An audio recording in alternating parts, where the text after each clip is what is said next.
একটা খুব মজার কথা বলেছেন যে স্যার আমি মিউচুয়াল ফান্ডে টাকা রেখে বড়লোক হতে পারি কি না।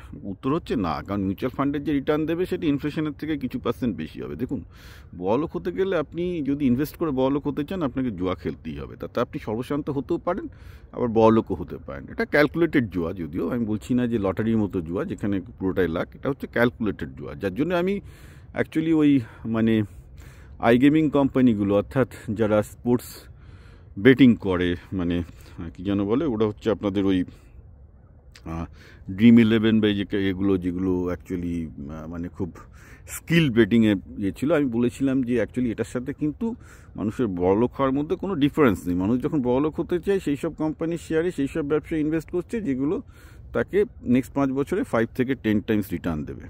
That is the only way people can get bigger. আপনি মিউচুয়াল ফান্ডে টাকা রেখে আপনি বলবেন আমি ধরা যাক 4-5 বছরে ডবল বা 3 গুণ বাই করলে আপনি দেখালেন যে আমি 16 গুণ টাকা হলো, কিন্তু মুশকিল হচ্ছে ইনফ্লেশনও বেড়ে যাবে।